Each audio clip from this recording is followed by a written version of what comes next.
The proximity of the national lab in the community, in fact, the people know about it, but didn't know enough about it.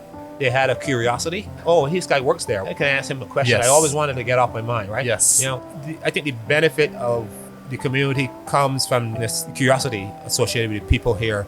I've heard people talk about Fermi bubble, but I never heard of it. I learned about that here.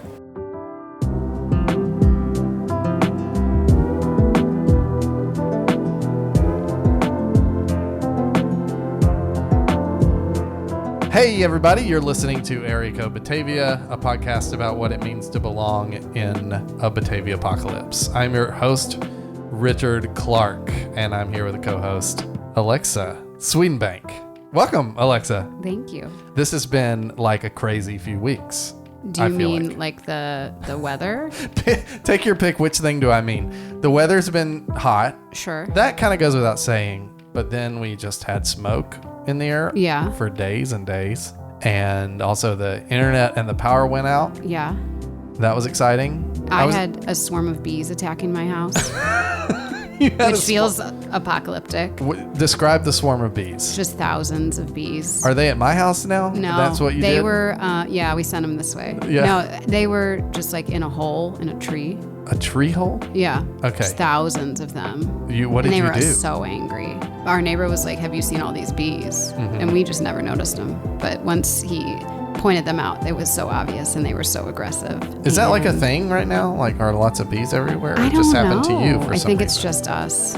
It's like the locusts. Well, it's like the plague. Like all kinds of plagues. Yeah. So we've got smoke, bees, and darkness in the form of no power. Sure. Rolling brownouts. So what comes next? Would it be the river turns to blood? Yes. So that's something to look forward to. Okay. The blood river. The blood river. Yeah. What else is happening in Batavia for you? What are you excited about happening? Oh, man. Or just engaged in?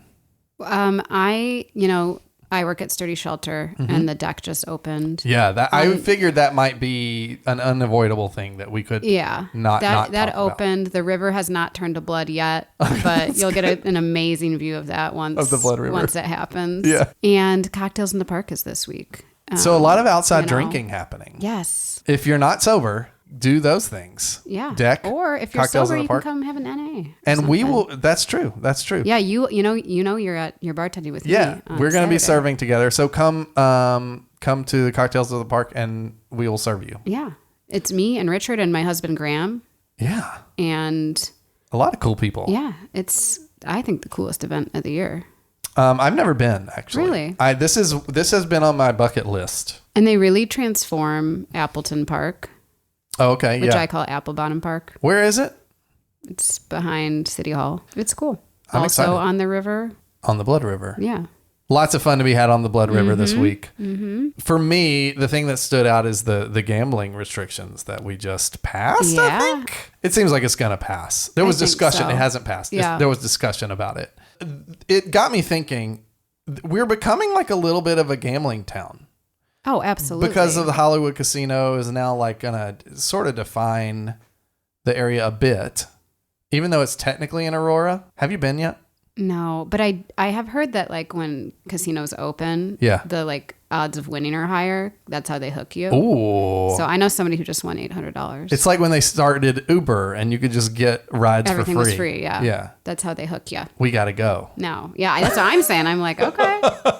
I wouldn't fall for that. I would just go would. make a bunch of money and then leave. That's what I'm saying. I'd never go back. My kids have made me promise not to gamble. That's like Graham, my husband's like one very conservative opinion is gambling is like the worst. He's very anti-gambling. Well, it makes sense because it's can be predatory. It's predatory. Yeah. Yeah. It's a predatory business model. Yeah. And all of those are lame. Well, and now you can just gamble on your phone too. So that's part of the Batavia apocalypse. If I was going to gamble, it would be about like Metacritic scores. Okay. On like one of those random betting apps. Like it's in like an odds website? Well, yeah, it would probably be something like that. Timothy Chalamet. I feel like there's got to be a betting app that lets you bet on like, is the Odyssey going to get a 98 So or yours a 99? are all about movies. Yeah. Movies, video games. Mm-hmm. What's the review score going to be? What is the review score? Of the Odyssey? Mm-hmm. It's high. I think it's his highest reviewed movie so Interesting. far. I went to go see it in Imagine yesterday. What did you think? It was very loud, as usual, for Yeah. Christopher Nolan, and it was great. It was awesome. I really liked it. Are you a huge fan of the original The poem? original Odyssey, I've never Yeah. read it. Gotcha. Not. I sort of know it by osmosis in various Sure. ways. I'm familiar with the hero's journey because I'm in marketing. Okay. But yeah, I haven't read the Odyssey yet. Okay. I kept going like, oh yeah, I know about this. Classic. Yeah, he can't Odysseus, yeah. just go home in a normal way. Wow. He can never be the same Makes again. you think. Yeah. We are talking today to Arden Warner, who is an employee at Fermilab. Alexa, what else is Arden doing in addition to that? Arden runs a company called Natural Science, and he is working on ways to remove oil from the oceans using magnets. So when you hear that, it sounds insane. Right. Like, is oil magnetic? And the genius of it is he makes it magnetic. Yeah. He has a way to make oil magnetic, so then we can use magnets to get it out of there. Yeah. So to pull it out of the ocean Yeah. in a way that is environmentally sound. Yes. So Arden works in Batavia, obviously. He lives in Oswego, but he hangs out a lot around Batavia. Arden is like someone who is sort of an aspirational Batavian. He was pretty clear that he would like to live in Batavia and that he loves just hanging out. He talked about driving like 30 minutes just to go hang out in Batavia, even when he's not working. That's so sick. It's crazy. I think it'll be interesting for people listening to hear about how that started. And in particular, like this idea and this theme that kept coming up for me of like, one of the best ways to feel like you belong is for people to ask you questions about yourself and to show interest in what you are about. That is really the turning point for Arden. Before we go, I wanted you guys to know that we're starting a thing where we're releasing our 6:30 Batavia Insider episodes at the same time as these episodes. So right now, if you go to the 6:30, you will find our Batavia Insider for this week, which will include even more conversation with Arden. You'll hear in this episode that the question of the Ferma bubble comes up. In the Batavia Insider, I pursue that a little bit, and I asked him specifically, if the Ferma bubble did exist, how would it work? Okay. So if you want to hear the answer to that question and a bunch of things that are his favorites in Batavia, go become a member of the 6:30 and you can listen to that. I'm realizing now there's a lot going on with Erico Batavia right now. All of those things. And we have a new segment for people today. Right after you hear us, you'll hear a new segment in partnership with our sponsors, 212 Construction Group. They are the people who built the deck. They made this a reality. They made the deck a reality. They really did.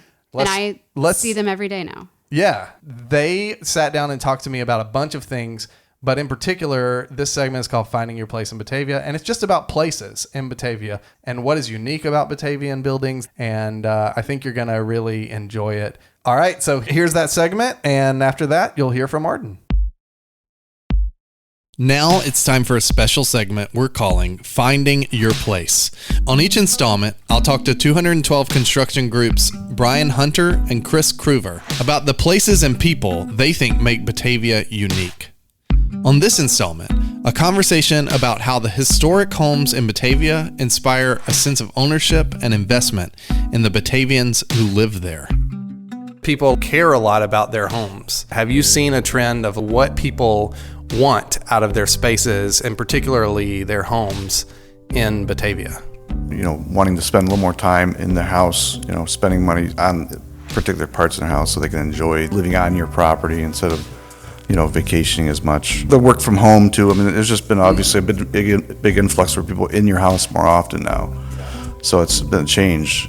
So you're seeing a lot of people working from home, and so as a result, they're thinking, I gotta live here for real. Right, exactly, yeah. And there's a lot of historic homes in Batavia, right? Mm-hmm. Do you feel like those homes were designed with that in mind, or are you having to like rethink the spaces in that way? Certainly, the older homes were built, you know, much smaller rooms, and most people want them open spaces, and that's one thing you fight even for homes that aren't so much older, but built a certain way, and trying to create that openness in a house that doesn't always allow for it can be a big challenge in itself. you're constantly trying to figure out what can you do to take that older home and convert it to some of the modern conveniences that people want nowadays. I think people are going more into that because, like, you look back in the old days of like the early 1900s where some of these homes were built, even earlier, and they have cool looking doors and cool looking panels, and it's like there's stuff in there that they don't see every day. Now it's like tract home buildings, so that's just everyone has the same exact doorknob, everyone has the same exact door. Where like back in the day, each house had an individual thing. In the historic homes,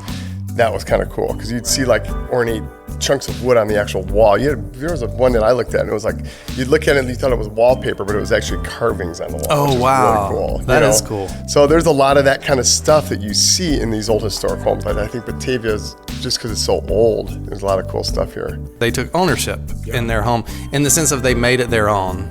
Yep. Which, like you say, is different than a new home where you sort of move. It's like ready-made, and you're moving, and you're like, it is what it is. Yeah, I've noticed that people want their houses to feel more like a resort these days versus just somewhere that you go. So like on the outside, on the inside, so some people, what they're doing with their decks, they're going with the higher end stuff and they're spending a little bit more money. Kitchens and bathrooms, we're seeing people, kind of go a little bit more ornate. You get more of that in Batavia, I think. And to me, doing that kind of work is kind of cool instead of just slapping something together. If you want to make your historic home your own, 212 Construction Group is up for the challenge. Go to 212dcg.com or click the link in the show notes. Well, okay, so you just came here from work and we're going to record and you're going to go back to work. Yeah. Cool. So how was work today? A little hectic. Tell people where you work. Well, I got a couple of jobs, but Okay, I work during the day at Fermilab as a physicist, particle accelerator guy. And I'm working on building a new accelerator there. And I'm sort of responsible for one of the main subsystems that's part of the accelerator that we're building. So weirdly enough, that is not what we're going to talk about today. I've been, I've been circling Fermilab for a while, wanting an interview with someone over there. Yeah. But I find what you're working on in your spare time to be more interesting to me. Me too. So, which is kind of how it is for most people, I think. And it's interesting because a lot of people in their off hours, they work with, I don't know, they do some hobby.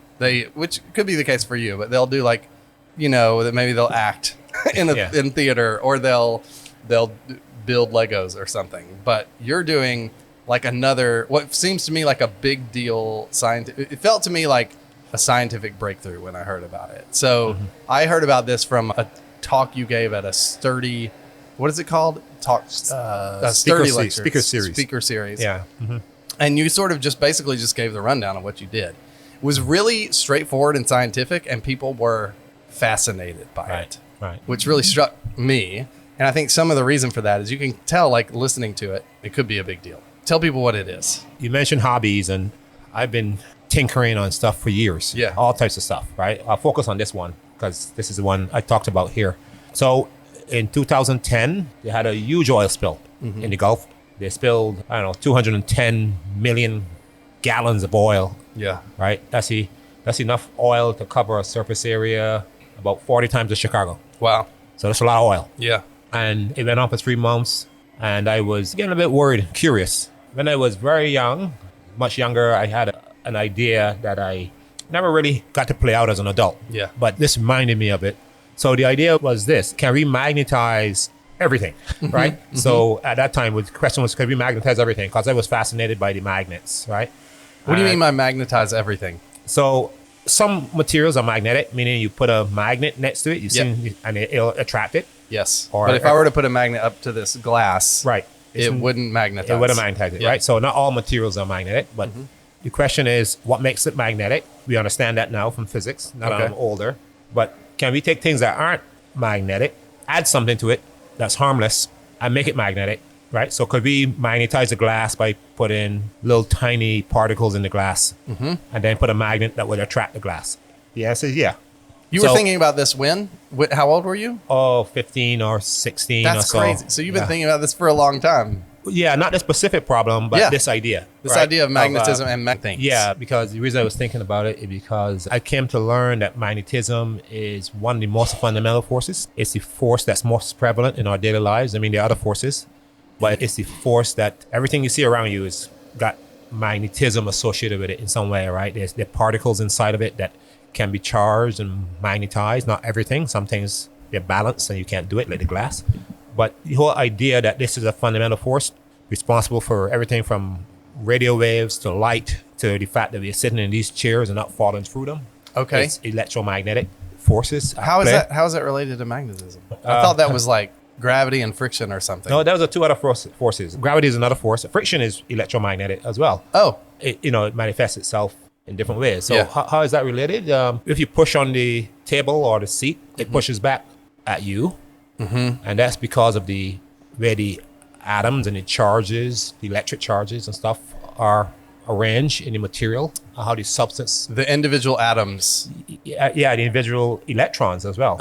Okay, These are things that- I don't know anything, so I'm trying to process as a person who doesn't know. I'm trying but not to that's making sense. get too detailed, but Yeah. the little particles called electrons and how they behave and how they align themselves have an effect on how materials and stuff behave. Right? Interesting. Yeah. So that's all electromagnetic, right? Materials and light and a lot of things, phenomena that you would not consider necessarily. Once you understand electromagnetism, you realize the reason for that. But back to the point.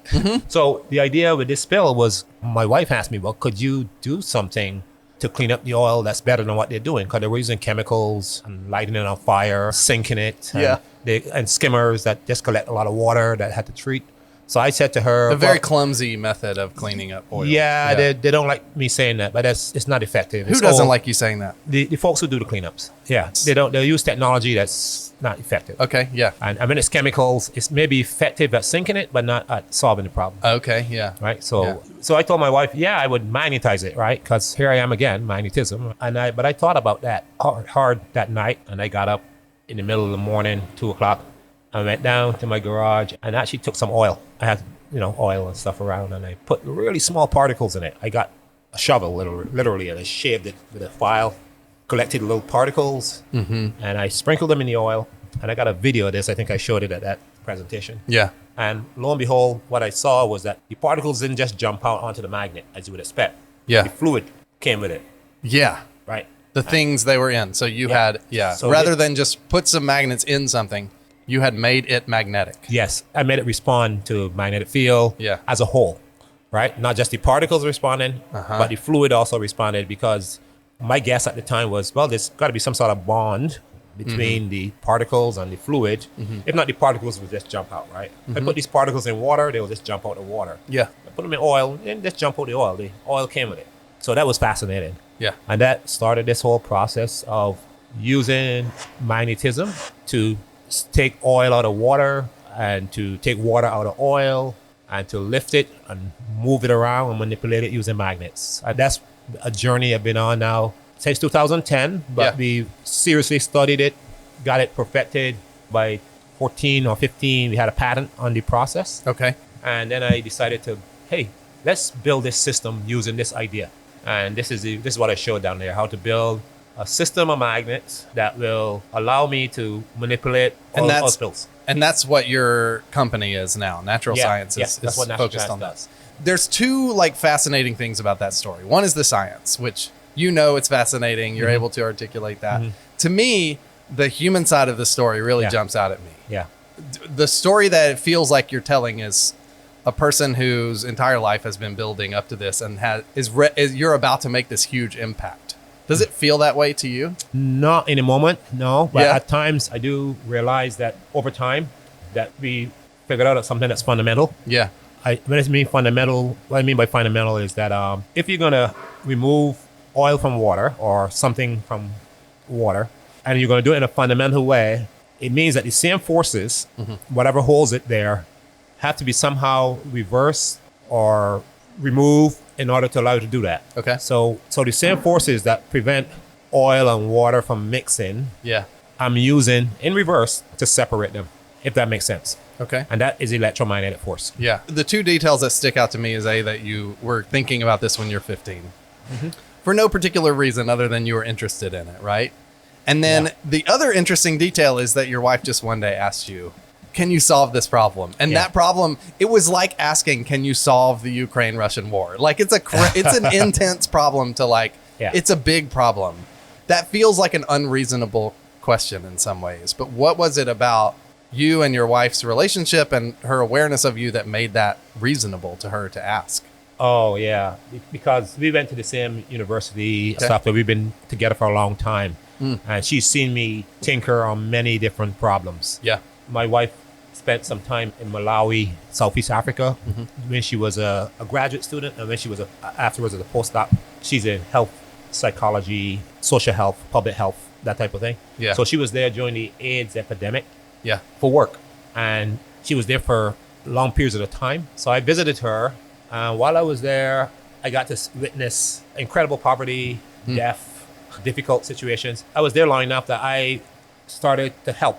And where I was helping is that in these villages, they had lots of young kids, and they were going to school under a roof with no walls, and their blackboard or their paper and pen was the dirt.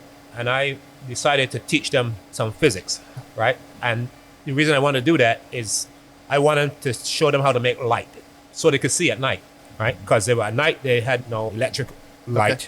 So I started to make a wind turbine for them, a small one that would generate like a kilowatt of power, right? And you could use the wind to turn this turbine, get some power. Okay. And we started to explain to these kids who had no idea about any of this Western stuff to them, right? To them, this would be magic, right? I started to tell them about magnetism and electricity and show them how they were related in simple way, right? It's not something that is not a theoretical thing. There's some practical things that you can show. And then we started to design a turbine. A friend of mine at the time helped me to actually make the first prototype of this thing. And the goal at the time was, we're going to build a lot of these, lofty goals and give it to every village so they have enough power to kids to read at night. That didn't work out, but the idea of the turbine was interesting to the kids. Yeah. I showed them some interesting things with magnets and stuff like that, so they got to understand that there's this forces that they can't see that can produce light. Yeah. That was part of my tinkering. So my wife knows that I tinker a lot and I enjoy it. And you like solving big problems. And I try to solve big problems. I fail a lot at solving the big problems, Sure. but I tackle them as far as I can go. And this one with the oil got some traction. Okay, I have a lot of thoughts and questions around that, but first, the question I technically ask first in every podcast is, well, I'll get there in a minute, but you live in Oswego, right? Yeah. Yes, I do. So, and you work in Batavia, you work at Fermilab, and then I've just seen you around here at Sturdy Shelter a lot. Yeah. So you're here at Sturdy Shelter a lot. Yeah. So you spend a lot of time in Batavia, right? Oh, yeah. So the first question I always ask people is, to you, when was the first time you ever felt like you belonged in Batavia? And if you want to talk about like sort of your experience in Batavia versus compared and contrast with Oswego, that's fine too. Yeah, belong to Batavia. Well, I've been at Fermilab for 32 years. Wow. Okay. Right? Yeah. But I didn't feel like I belonged to Batavia, right? I come to work and I'll leave, head to the city of Chicago or something, or head back to New York, where I'm from. Not originally, but I lived in New York. So Batavia never really felt at home until a few years ago when Sturdy Shelter opened, actually. Okay. I came here to a friends and neighbors type of event, Yeah.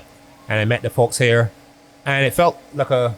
It felt like a community center. Do you remember what event that was? I think it was called Friends and Was it Becoming Neighbors? Becoming Neighbors. Okay. There yeah, you go. Yeah, There you go. Yeah. Yeah, I came to Becoming Neighbors because a friend of mine who came here invited me. Okay. She thought it'd be interested for me to come and as an outsider and as a foreign-born person to come and talk to other folks. Yeah. And I fell in love with the place. And then I started coming here and realized it's a community center, more so than a bar. Okay, yeah. When I come here, I can have conversations outside of what I have during the day at Fermilab or Right. work.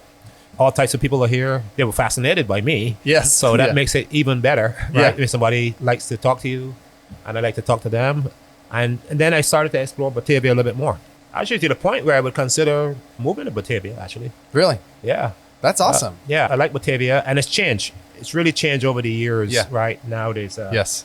It's not just the bar here, by the way. I mean, Yeah. it's changed a lot. The community is interesting to me. The history is interesting, too. I mean, Yeah. as an African American, I realized that Batavia has a history going back to slavery, Yeah. where it was actually almost like a sanctuary Yeah. place for African Americans, Right. right? So that history, learning that, and looking into it, told me this is a good place. And what are the other places in Batavia that you like to check out that you've been checking out? You know, I like everything along the river. Yeah. I've really been in the downtown area, but within the neighborhoods, I find that people have been there for a long time. People stay.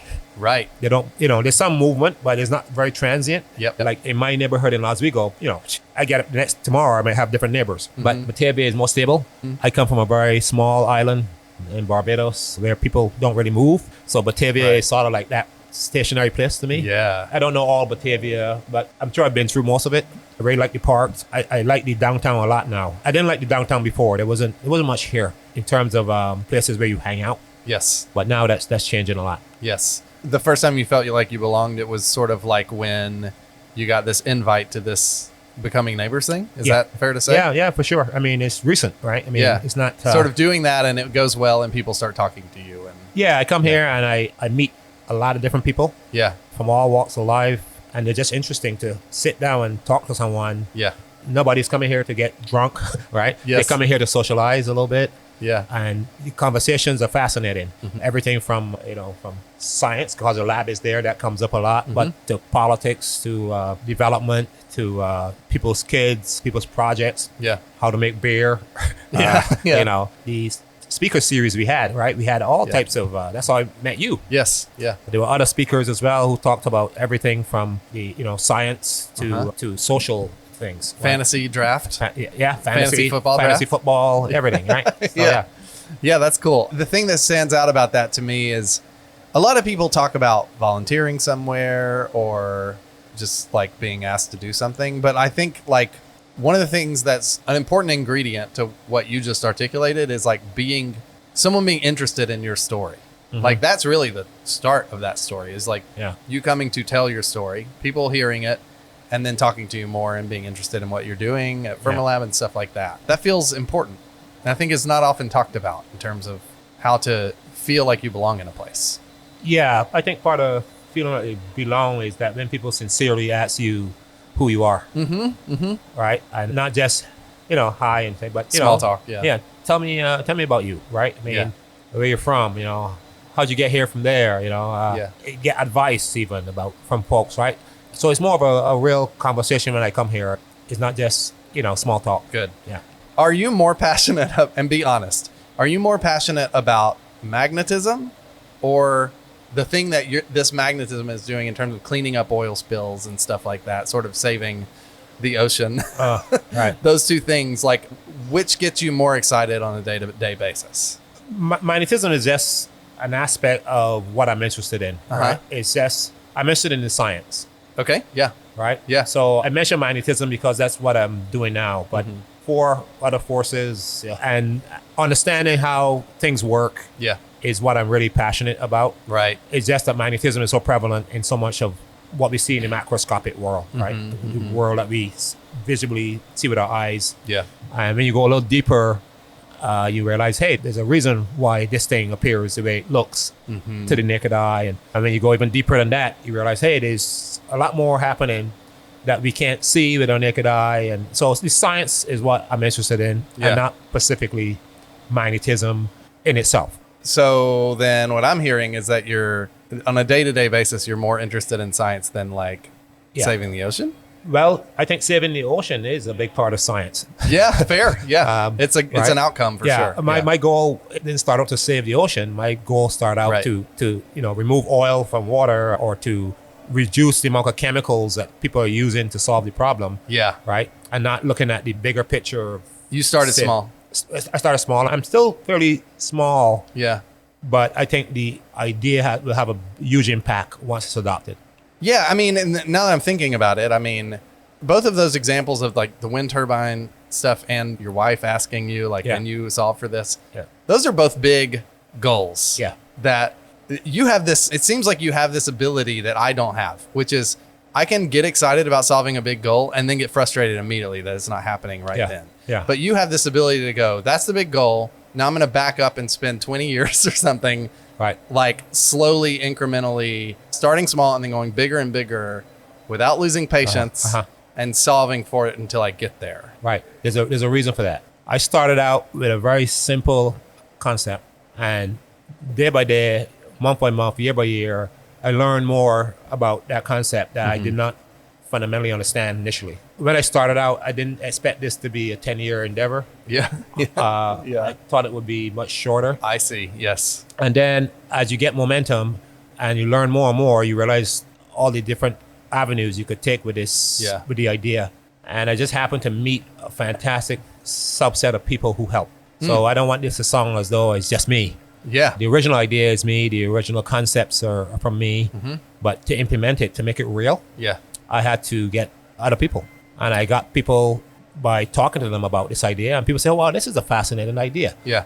And I showed them where it was. And they say, oh, wow, where do you want to go with this? I said, well, I like to do this and that. And they say, I can help. Yeah. Right. So I got a subset of partners who helped me to make this a reality. Okay. And that day-to-day camaraderie and the stick-to-itness of it happens naturally then, because it's not just me, it's others. And the problem, I think, is really fascinating. I still am learning different applications of this technology. As a matter of fact, we just made a interesting discovery last October using the same technology. I told you we're talking about how you can remove oil from water. Yeah. Right. It turns out you can also remove water from oil. Okay. Right. It's like breaking the emulsion. Right. You put two fluids together, stir them up like a salad dressing. Right. Oil and vinegar, oil and water. Yes. And you shake it up, and then you ask yourself, how can I undo that? Right. We found a way to undo it. Using the same electromagnetic forces. And the reason that's important is if we can undo it by taking water out of oil is going to be around for forever, right? Oil is carbon. It's not just energy. It's plastics. We are carbon, right? That's going to be around, right? It's natural in the earth, so it'll be there. But they use a lot of chemicals in order to remove water from the volume of oil, because you can't process it. It's not saleable if it's got more than 2% water in it. Right. So they were using lots of chemicals and time and big facilities and energy and producing a lot of CO2. Right? Yeah. And this process now eliminates that.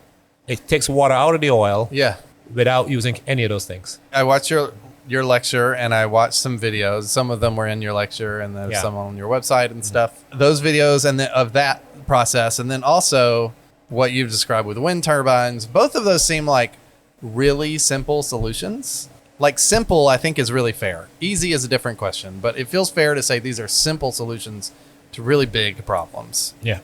I think my question is why no one's come up with these things before.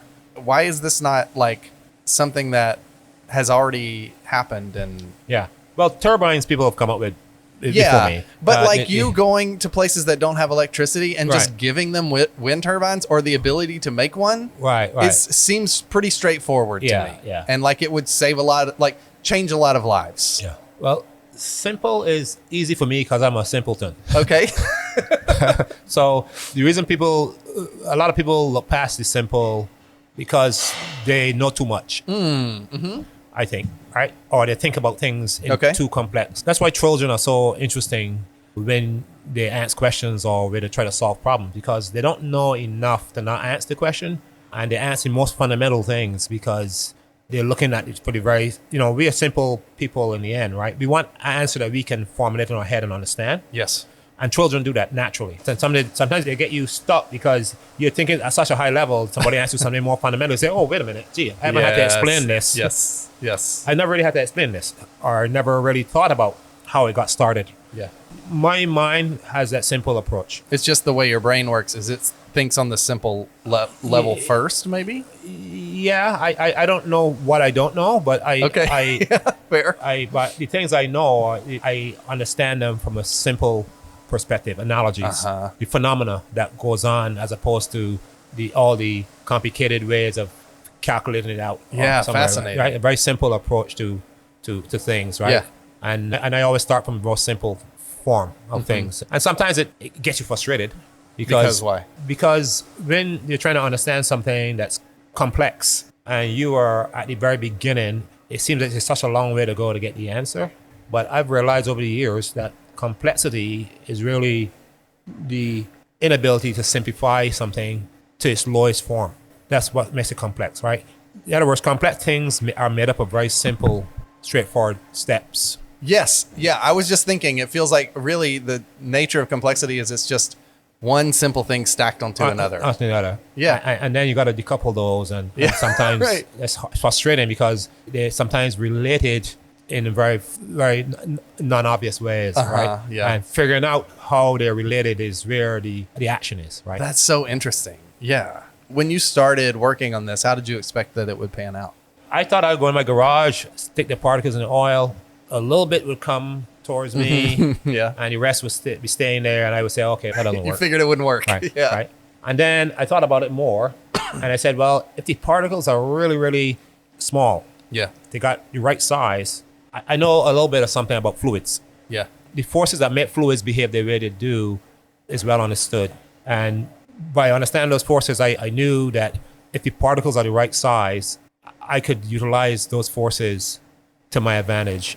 So that's a little bit higher level of thinking, but it's still at the fundamental scale of the problem, Right. right? I followed that argument to the point where it worked almost perfectly Yeah. in a Dixie cup, right? Yeah, And then okay. I went to a larger... At that moment, though, that it worked, did you feel like, okay, this is going to take over my life? Did it feel like a big deal? A little bit, yes. Yeah. Because I took it anxiously to a bunch of colleagues of mine and friends and showed them what I was doing. And none of them said it was crazy. Yeah. You were thinking, I must be missing something. Yeah, here. I must have missed. Oh, this is something, But Yeah. I said, well, that's interesting. That's cool, right? Yeah. And you get enough of that. I mean, a lot of people I showed this to, right? Yeah. And I kept going, right? And then I started to measure things more formally and quantify things. Yeah. And I realized, oh, wow, this is interesting. And the same question you asked me earlier, why hasn't anybody done this before? Yeah. I asked myself that same question. Yeah. And then I realized, they've done it before, but they did it at the wrong scales, Oh, okay. right? They did it at the wrong level. Yeah. Meaning what? The size of the particles that I put in the oil, for example, that fundamentally matters, Oh, okay. Yeah. right? Yeah. It can't be too large. Yeah. It can't be bowling balls, right? Because they'll fall through. And if they're really small, like what they call nano particles, Yeah. they'll stay in the fluid, but they're held by a different force than if they're slightly larger, right? Right. And I'm capitalizing on that slightly larger force. Okay. Because not only can I manipulate the fluid, but I can then also extract the particles under the right conditions. Got it. That's more visual for me to explain. But imagine that I have a particle that's bonded by a really strong force to another system, so I can't pull it apart. Yeah. But the particle gets larger enough that the amount of force I need to pull it apart is something I can manage. Right. And that's what I'm capitalizing on at that scale. Got so it. I found the right scale for this Yeah. problem, right? And for the technical people who might hear this is the van der Waals forces that people who know about fluids will talk about. I'm utilizing that force to my advantage. And as far as how you thought it would pan out, I think when a lot of people hear this, and when I heard it, I thought this way. It's like, notify the authorities. Someone tell someone in charge, Yeah. so that we can clean up all the oil spills Yeah, yeah. and save the world or whatever. Right.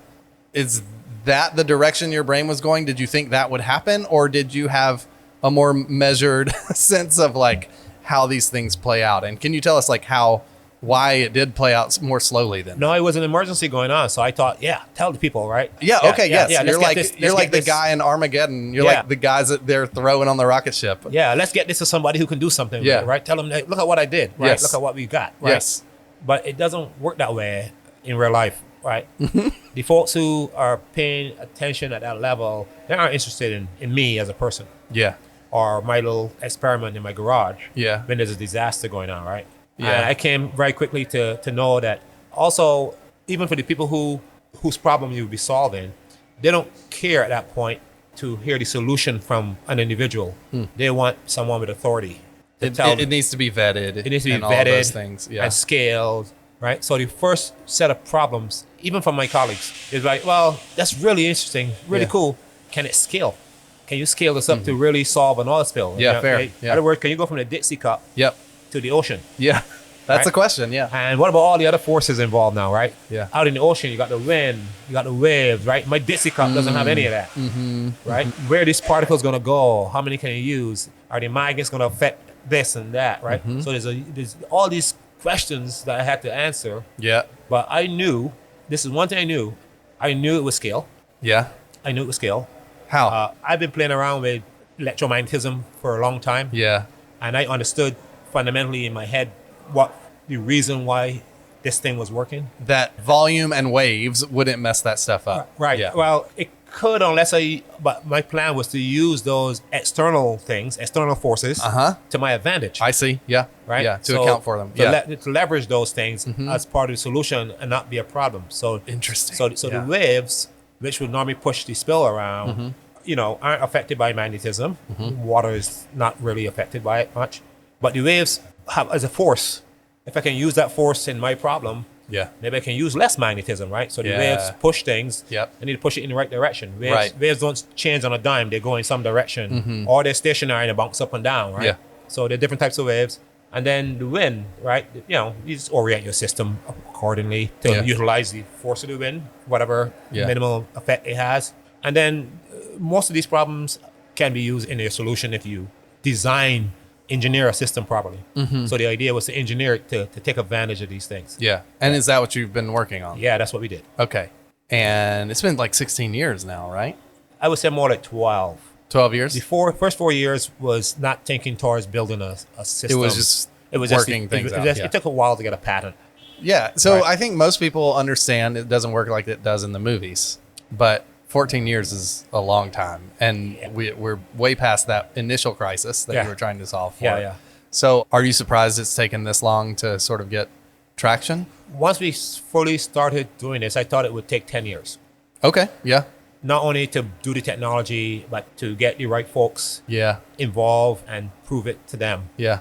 And we're not far off from the 10 years because COVID took 3 years away from us. Fair enough. Yes. Yeah. And during that COVID period, there was really no development in terms of the technology. Wow. Yeah. Right in 2019, we had just tested the first large-scale prototype that proved it works at scale. And then COVID hit. But it benefited us in a sense because we used that 3 years to get our business minds in order, right? Get our thoughts, what's our business model for this technology, Yeah. right? How do we use it, right?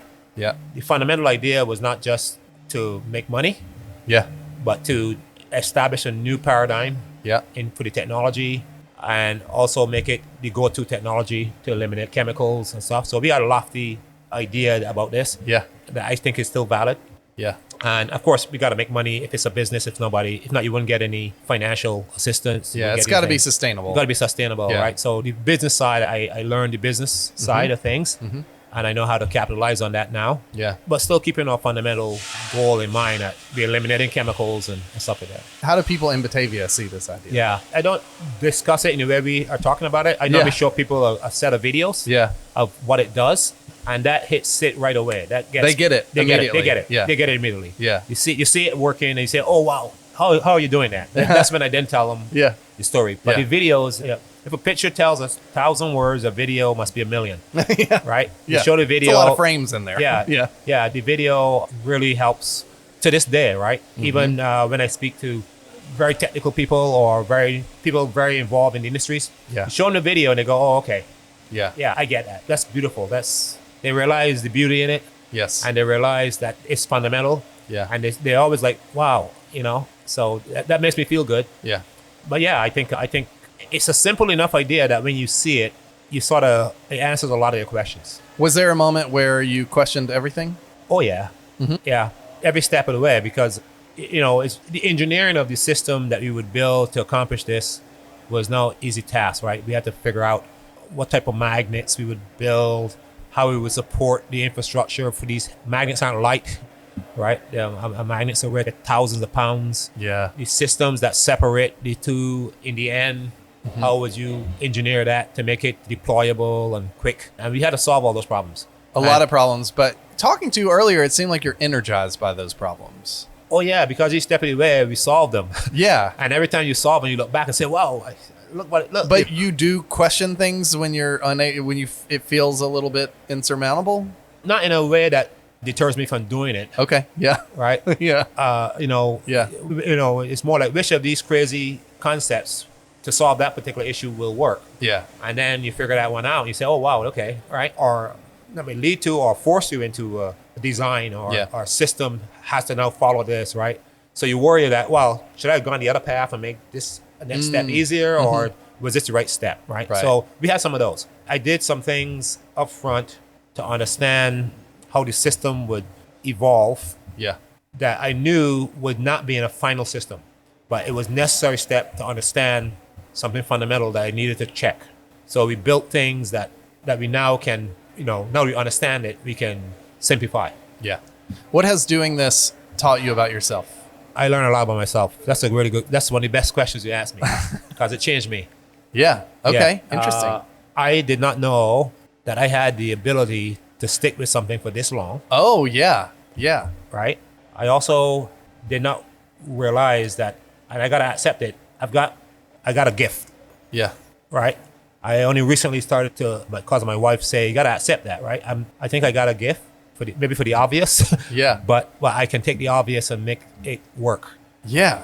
right? And that is fascinating to me because that plays back into me as a character, as a child, that I always felt that I could do something better than Yeah. what was in front of me. I always had that feeling that I could make a better wheel.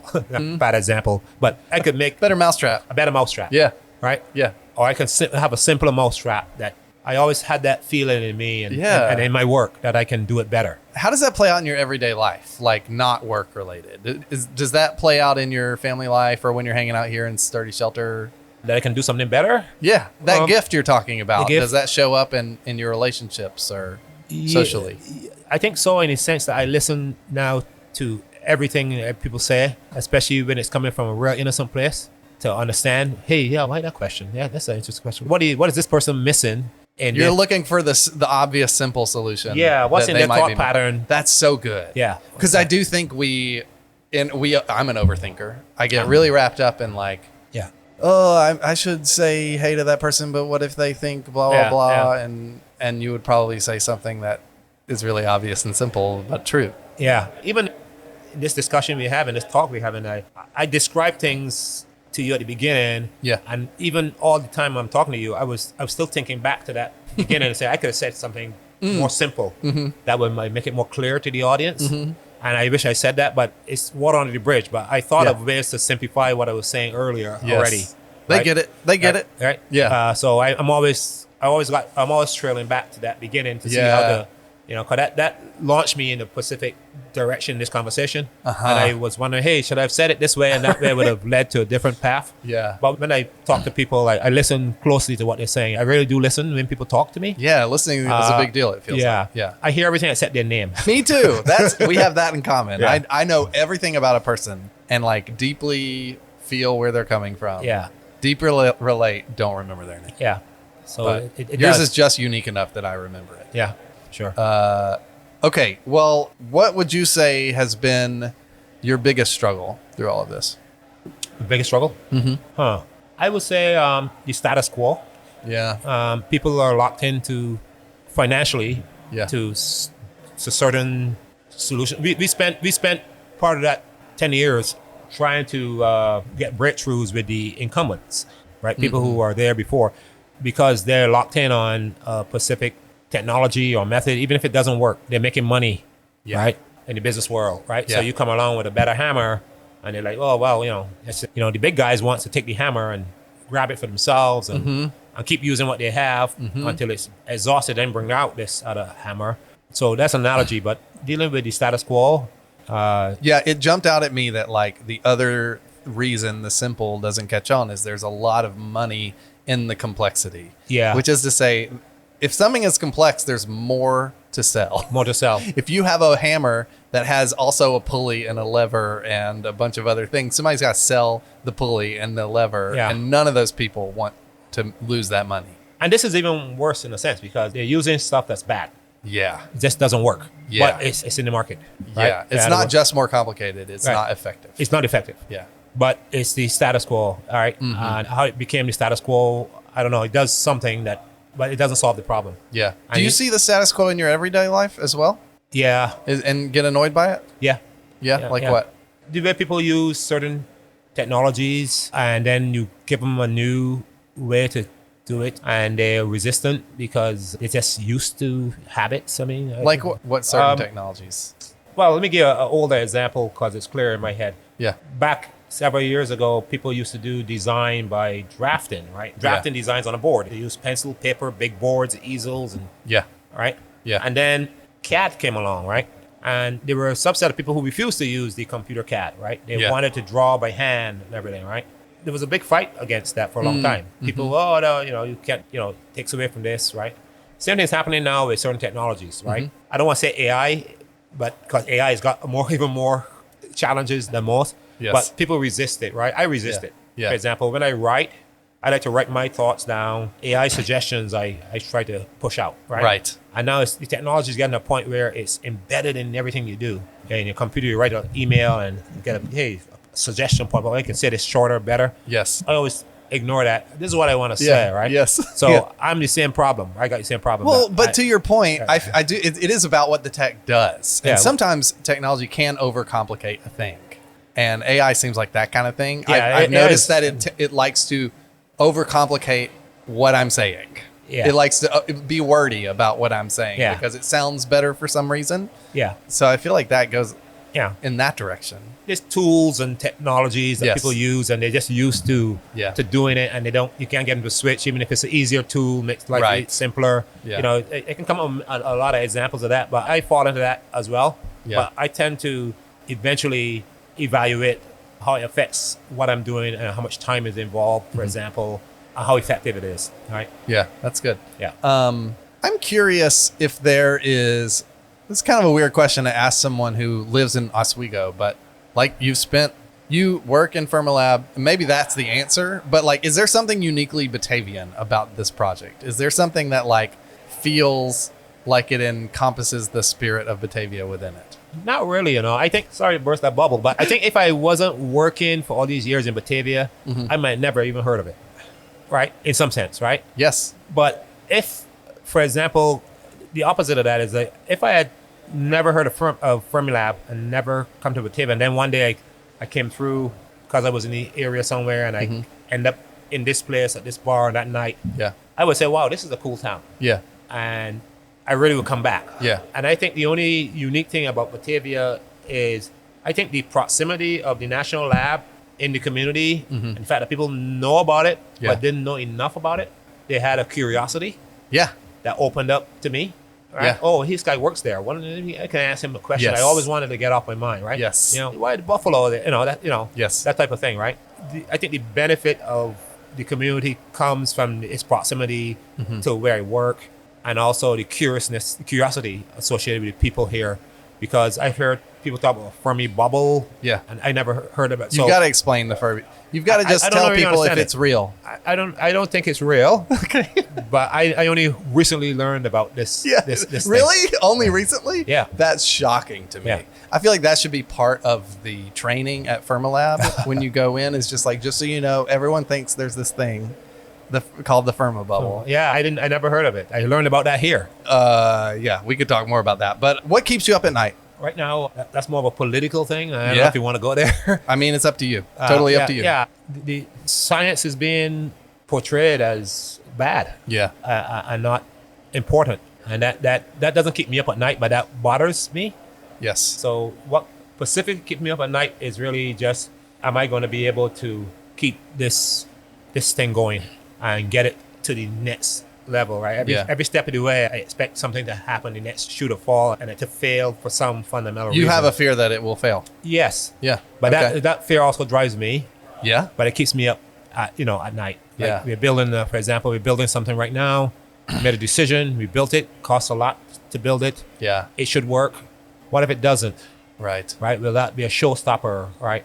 I've already alluded to this in so many ways, but it just strikes me how it is precarious because your success is not dependent on whether this works. It's dependent on whether people are willing to make the right decisions. Yes. And that is unpredictable. Clearly, Yeah. more than ever. Yeah, It yeah, is yeah. completely unpredictable. I agree with that. It certainly works. Will Yeah. people accept it is the other thing. Yeah. Will people accept it, invest in it, prioritize it, Yeah. focus on it? Yeah. Will they do it instead of the thing their friend is selling? Yeah. It's Right. like, or the lobbyists are selling. Yeah. I mean, those are all the real Yeah. questions. So we sort of answered the question there a little bit. We've got some success there. Yeah. But we want it to be a broader success. Yeah. Okay. Last question. Uh-huh. To you, what does it mean to belong in Batavia?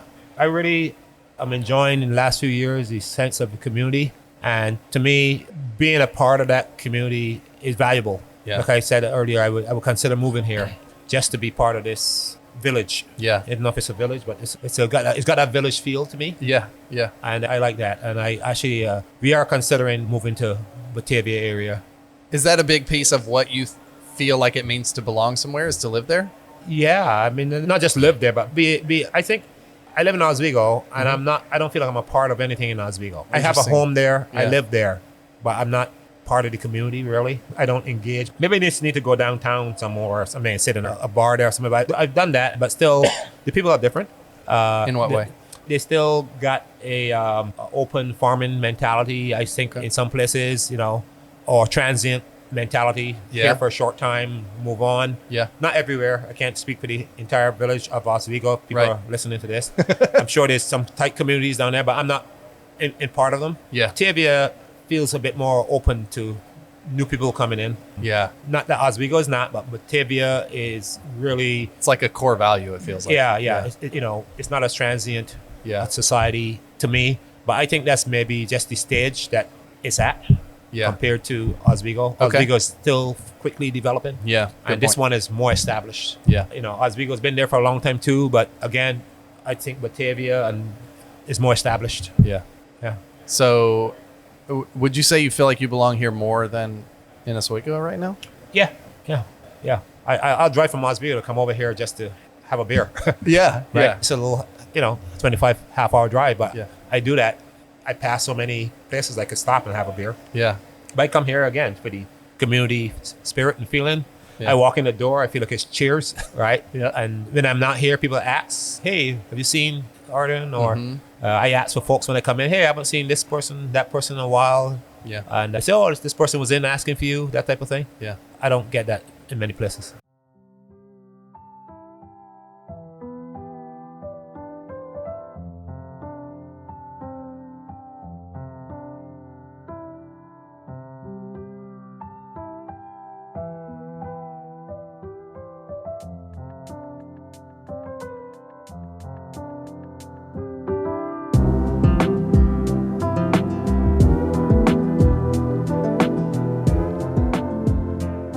Thanks for listening to Area Code Batavia. If you'd like more of Area Code Batavia, or you'd like to support what we do, you can become a member of the 630. Just check out the link in the show notes. Or you can sign up for our newsletter. Just click the link in the show notes and enter your email address.